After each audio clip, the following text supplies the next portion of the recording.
Welcome once again to graphic training channel. আমাদের চলছে ফটোশপের training classes from the beginners level. আজকে আমি দেখাবো লেয়ার মাস্কেরই আরেকটা ক্লাস, মানে বলতে পারেন একটা extra dose. So layer mask আমরা করেছি, যদি না করে থাকেন তাহলে উপরে লিঙ্ক আসছে, সেখান থেকে আপনারা ক্লাসটা করে নিতে পারেন। আর যারা জানেন তো জানেন, বাট আজকে আমি একটা খুব ইউজফুল জিনিস দেখাবো যেটা আমাদের কাজের ক্ষেত্রে ব্যবহার হয়। ট্রেনিংয়ের সাথে আমি এটাও কমপ্লিট করে দিচ্ছি, মানে যারা ফটো রিটাচিং করেন, যারা ধরুন ড্রেসেসের ওপরে কাজ করেন, ড্রেস ক্যাটালগ ডিজাইনের ওপর কাজ করেন, তাদের ক্ষেত্রে খুব দরকার হয়। মানে আমি ইমেজ কাটিংয়ের কথা বলছি না, আমি অবশ্যই কাটিংয়ে আসব। কিছু জিনিস দরকার হয়, তো সে দরকারটা দেখে নিয়ে আসুন।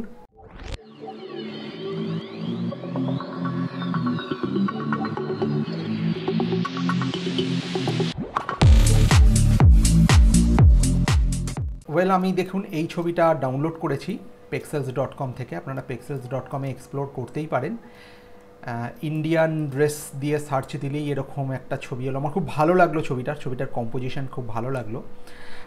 সো আমি যেটা চাইছি সেটা হচ্ছে, প্রথমে আমি যেটা চাইছি ছবিটাকে আমি ব্ল্যাক অ্যান্ড হোয়াইট করব। আর হ্যাঁ, লেয়ারের কপি নিতে কিন্তু ভুলবেন না। সো আমি লেয়ারের একটা কপি নিয়ে নিয়েছি। আমি ডিস্যাচুরেট করব কোথায়? ইমেজ অ্যাডজাস্টমেন্টস। এখান থেকে দেখুন ডিস্যাচুরেট আছে, পাশে শর্টকাট লেখা Ctrl+Shift+U বা Shift+Ctrl+U। সো Shift+Ctrl+U করে দিন, ডিস্যাচুরেট হয়ে যায়, মানে জাস্ট স্যাচুরেশন লেভেলটা 0 হয়ে যায়। এটা আমরা এক প্রকারভাবে ব্ল্যাক অ্যান্ড হোয়াইট করি, এবার এর ওপর প্রচুর অ্যাডজাস্টমেন্টস হয়। কিন্তু ব্ল্যাক অ্যান্ড হোয়াইট না, কখনো এইভাবে করবেন না। ইমেজে যাবেন, অ্যাডজাস্টমেন্টে যাবেন, ওখান থেকে দেখুন এখানেই ব্ল্যাক অ্যান্ড হোয়াইট আছে, ঠিক আছে। ব্ল্যাক অ্যান্ড হোয়াইট নিলে আপনি একটা কালার ছবি থেকে ব্ল্যাক অ্যান্ড হোয়াইট করছেন।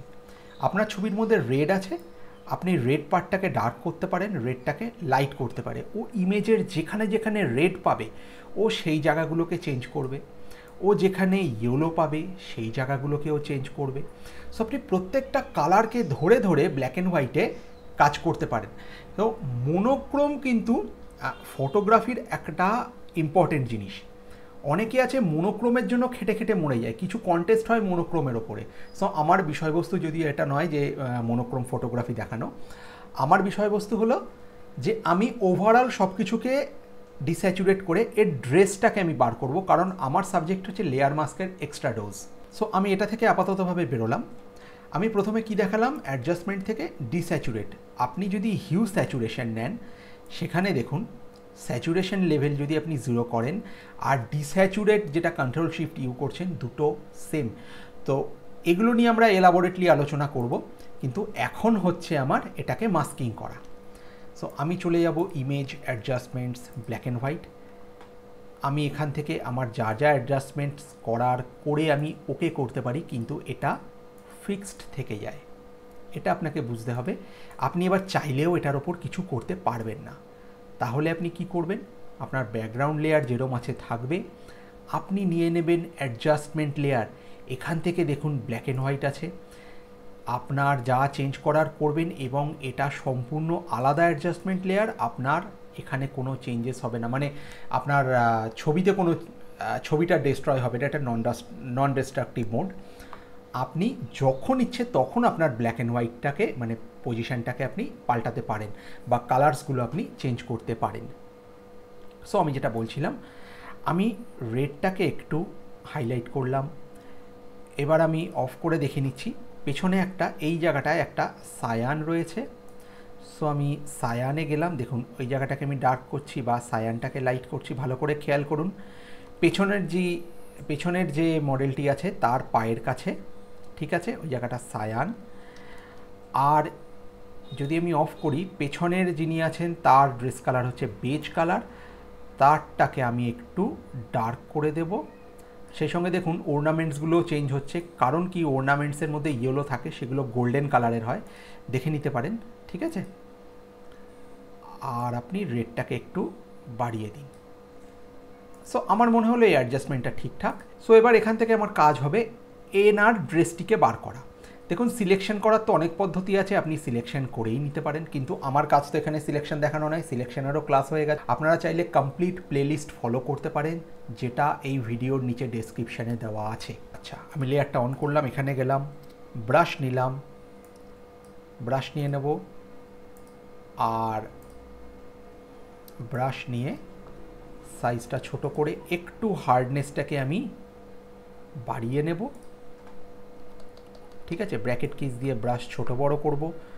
100% ওপাসিটি অ্যান্ড 100% ফ্লো কোনোটাই কমাবেন না, নাহলে আবার আপনাকে অ্যাপ্লাই করতে হবে। এক্স প্রেস করে দেখুন এই দুটো আমার ব্যাকগ্রাউন্ড আর ফোরগ্রাউন্ড কালার ইন্টারচেঞ্জ হয়। সো আছে এখানে মাস্ক আছে আমার হোয়াইট, আমি ব্ল্যাক দিয়ে ট্রাই করব, মানে ব্ল্যাক অ্যাপ্লাই করব।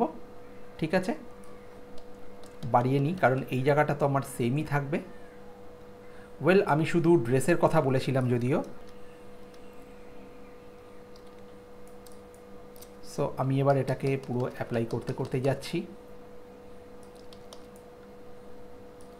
দেখুন একটা জিনিস, ধরুন এরকম আপনি কাজ করছেন, কাজ করতে করতে এবার আপনার ব্রাশ স্ট্রোকটা বেরিয়ে গেল। বেস্ট হচ্ছে এক্স প্রেস করে, কিবোর্ডে এক্স যেই প্রেস করবেন কালারটা ইন্টারচেঞ্জ হয়, হোয়াইট দিয়ে এই জায়গাটাকে আবার আপনি ঠিক করে নিলেন। জাস্ট ফর পারপাস আমি মানে অত ডিটেলে আমি দেখাবো না, কিন্তু কিভাবে প্রসেসটা হয় সেটা আপনাদের দেখাবো। ঠিক আছে, বেস্ট উপায় তো হচ্ছে এটাকে সিলেকশন করে নিয়ে মাস্ক করে দেওয়া, কিন্তু আমি সিলেকশনে না গিয়ে আমি ব্রাশ দিয়ে দেখাচ্ছি। এটা ফর বিগিনার্স, তাদের প্র্যাকটিসের জন্য খুব সুবিধা হবে যদি মানে যারা নতুন শিখছেন তারা যদি এটাকে দেখে প্র্যাকটিস করেন, আপনাদের ব্রাশে হাত সেটও হবে, সঙ্গে আপনাদের মাস্ক সম্বন্ধে আইডিয়াটাও ক্লিয়ার হবে। ঠিক আছে, আমি মোটামুটিভাবে একটা দাঁড় করিয়েছি। আমি এখান থেকে আরেকটু এটার মাথার অংশটায় কাজটা করে নেব। ঠিক আছে, দেখুন বেরিয়ে যাচ্ছে। এই সময় কি করবেন, ছবিটাকে একটু জুম করে নেবেন, এক্স করে কালারটা ইন্টারচেঞ্জ করে মানে হোয়াইট নিয়ে হোয়াইট ব্রাশ দিয়ে বাইরেটা আপনাকে মুছে দিতে হবে।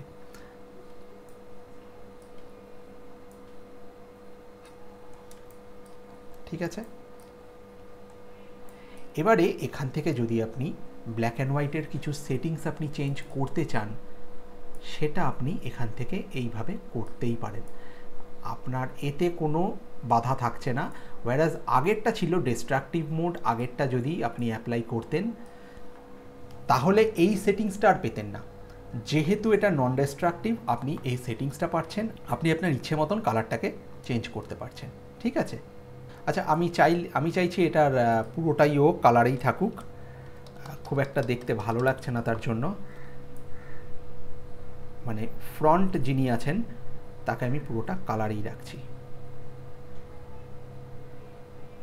শুধু ড্রেস কেন, কি হয় আমরা এরকম আমরা অনেক কাজ করে থাকি ড্রেসেসের ওপরে, যেগুলো বলে যে মানে ক্লায়েন্টের চাহিদা থাকে যে আমার যে আছে মানে ড্রেসটা থাকবে আমার কালারে, বাকিটা পুরো ব্ল্যাক অ্যান্ড হোয়াইট হয়ে যাবে, বা মডেল বা ড্রেস সমেত সে থাকবে কালারে, বাকি আমার পুরো আমার ব্যাকগ্রাউন্ডস যা আছে বা আদার্স যা অবজেক্টস আছে আমার সেগুলো পুরো ব্ল্যাক অ্যান্ড হোয়াইটে হয়ে যাবে।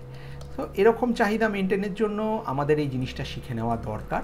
আমার মনে হয় এরকম কাজ আপনাদেরও হতে পারে, যদি হয় তাহলে অবশ্যই এইভাবেই কাজ করবেন। আপনার ব্ল্যাক অ্যান্ড হোয়াইটের অপশানটা হাতে থাকছে, কারণ এমনও হতে পারে যে ব্ল্যাক অ্যান্ড হোয়াইটটা আপনাকে পরে চেঞ্জ করতে হলো, আপনার মনে হলো যে না এই ব্ল্যাক অ্যান্ড হোয়াইট লেভেলটা আমার ঠিক লাগছে না, আমি ব্ল্যাক অ্যান্ড হোয়াইটটাকে আরেকটু কিছু কালার করব, তার জন্য আপনি এটাকে করতেই পারেন। ঠিক আছে, ঠিক আছে, লেগসের এখানে একটু বাকি রয়ে গেল। সো আমাদের ফটোশপের ট্রেনিংয়ের আমার ছিল এটা লেয়ার মাস্কের এক্সট্রা ডোজ। ভালো লাগলে অবশ্যই ভিডিওটাকে লাইক করবেন, অবশ্যই ভিডিওটা তাদের সাথে শেয়ার করুন যারা গ্রাফিক ডিজাইন শিখতে চায় কমপ্লিটলি ফ্রিতে, কারণ এখানে চলছে ফুল ট্রেনিং অন গ্রাফিক ডিজাইন। এরপরে আদার্স অ্যাপ্লিকেশন তো অ্যাড হতে থাকবে, মানে আমাদের ট্রেনিং চলতে থাকবে আর সেই সঙ্গে অন্যান্য টিউটোরিয়ালসও চলতে থাকবে। ঠিক আছে, তাহলে এখনকার মতন এইটুকুই, দেখা হচ্ছে নেক্সট ক্লাসে। Thank you.